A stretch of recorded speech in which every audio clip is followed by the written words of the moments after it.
Welcome to Project Penafiel. What we have here is a 1995 e36 316i compact.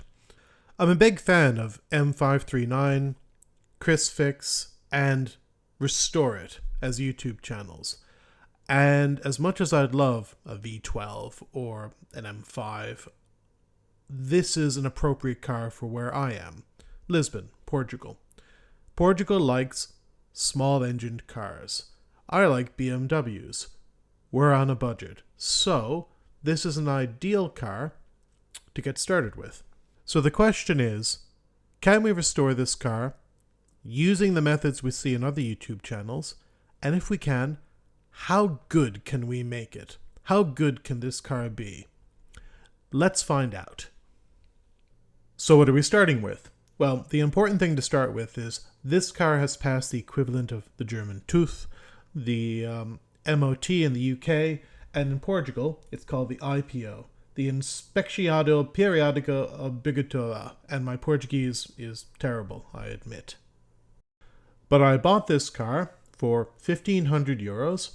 It has a full inspection until March 2022, and as you can see, it's in relatively good shape. I drove it 300 kilometers to get it home. It's a funny story. I actually bought this car from an archaeologist, which is suitable because it's something of a relic.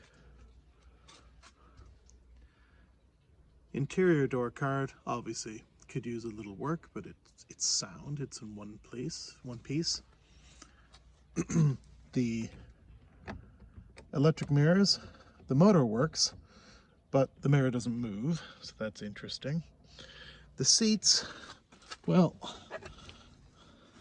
the seats are covered, and for good reason, so we won't even look at those for the moment.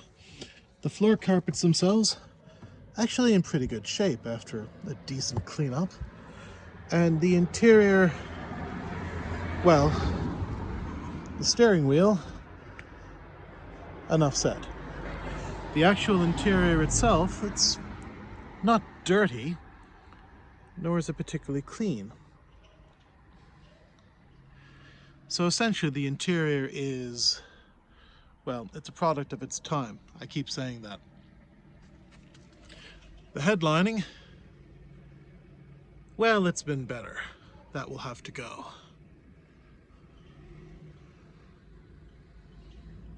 Oh, and a personal favorite,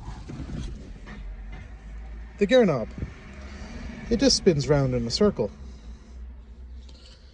This does nothing, and I frankly don't know why it's there, because the rear windows,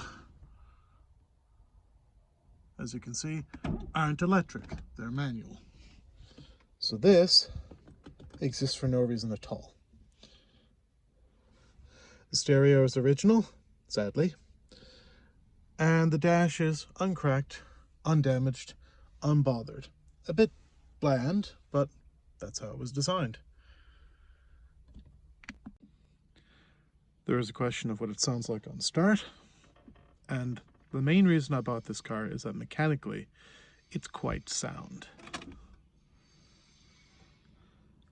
That having been said, there's no service history other than an assurance that the service was done and that some recent work was done, and the people who sold to me were quite nice.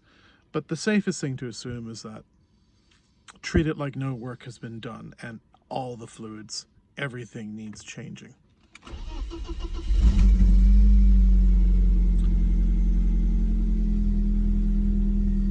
There's also the muffler, which sounds not great. In fact, it sounds incredibly loud in here. And I'd be lying if I said it didn't smell a tiny bit funny on startup. The console lights don't work, and when they do work, the lighting is atrocious. When I turn the lights on, the car struggles, which implies there's a problem with the alternator.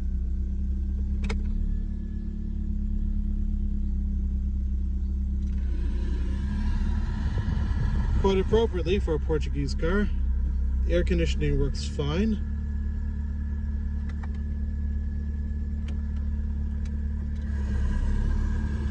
And blows ice cold, which is a good thing. I do like the dash layout. It's very classic. Again, I don't like the roof layout. It's very terrible. And I'm not sure if you can hear that, but when you put it to any work at all, let's demonstrate, the engine dips alarmingly as the alternator tries, there we go, as it tries to keep up.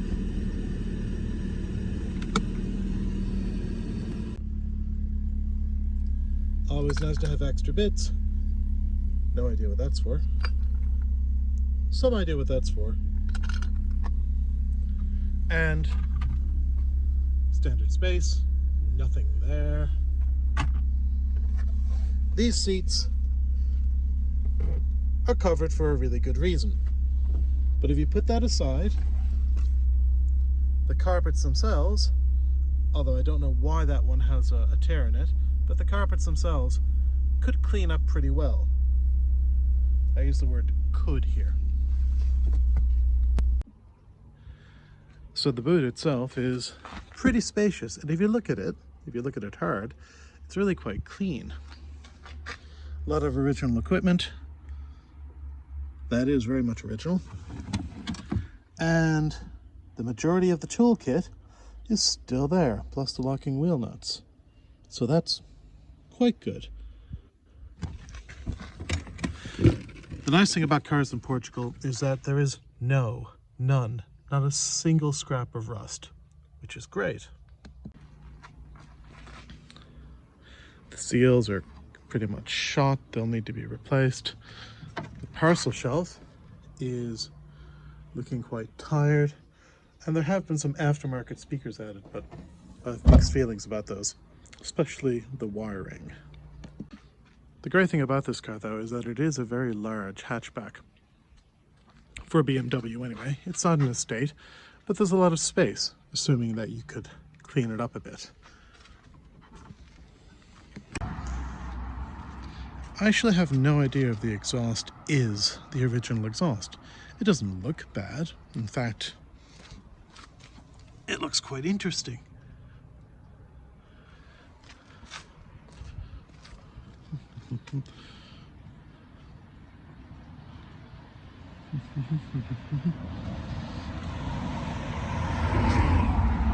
The alloys are again original. Hasn't been cleaned yet, but it's not hard to tell that the rubber has perished.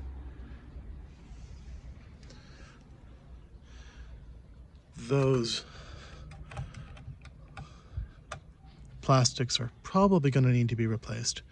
This, I can't believe that actually works, but it does. The paint is going to need some work, but let us feast our eyes on the magnificence.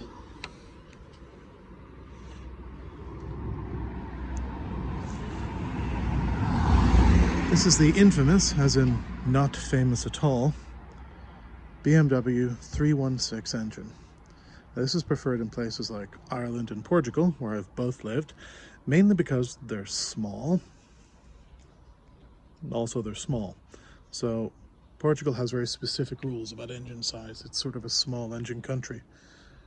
But that means, well, the tax is low. It's about 30 euros a year, IUC, which is the Portuguese tax. But the important thing, if we look past this for a minute, and the tired condition of the engine, is the radiator, bless, is brand new. I say brand new because he installed it within the last month or so, 2 months. Now everything else is very tired. The battery case is missing, well, the case. The engine looks extremely tired. I have no idea if the head gasket needs replacing or if that's just legacy oil. We'll have to scrub it off first and see what's going on.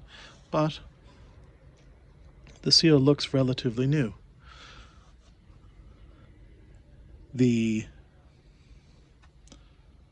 belts themselves are in relatively good shape.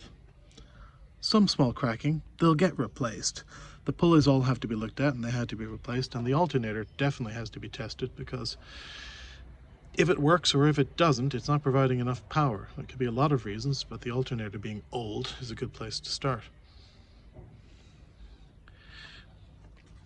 It's never been crashed. The lines are very straight, there's no obvious damage, and the great benefit to having a teeny tiny engine is that it is extraordinarily easy to work on. The shocks, the suspension are, well, they're awful. But they're old, so they need to be replaced. The next job will be to take this inside, clean it on the outside and the inside, put it on the ramp and see exactly what there is to deal with. It should be mentioned that there is a pretty bad grinding noise that goes away, but it's still there in the back passenger side, I think, which means that the diff will probably need a service, which is a couple of £100 to take it apart and put the bits in. But mechanically, the car is sound. Its power is terrible, so we'll need to check the compression, but I keep saying it because it makes me feel better. Mechanically, it's sound, and it is perhaps one of the cheapest sound cars in Portugal today with rear-wheel drive. Portugal actually has a regulation about the size of tires on your car as well, so I'm not sure what happens if you change the rims. That having been said, I quite like these rims. I mean, yeah, they're small, but when we eventually change the suspension, it should provide quite a comfortable ride. And in fairness, the tires are relatively new. I've never heard of Evergreen, but I think that's the least of the problems we have right now. That and... is this supposed to be out like this? I'm gonna go with no. The closer you get to the paint, the worse you feel. The lacquer's completely let go. But a note from Chrisfix will probably be useful here, in the sense that we will take the cheap and cheerful approach to painting and removing this damage, because getting a proper paint job, maybe in Imola Red, is quite expensive, so that's some time away. And the rest of the paint is actually quite good. As much as you might look, you will not find rust here. We'll look underneath later, but you will not find rust on a Portuguese car, which is one of the great benefits of living here.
We finished a little cleaning up. Let's do some engine diagnostics. This engine is an M43 for the e36. It has an OBD1 adapter. We need an OBD1 to OBD2 adapter, which works absolutely fine.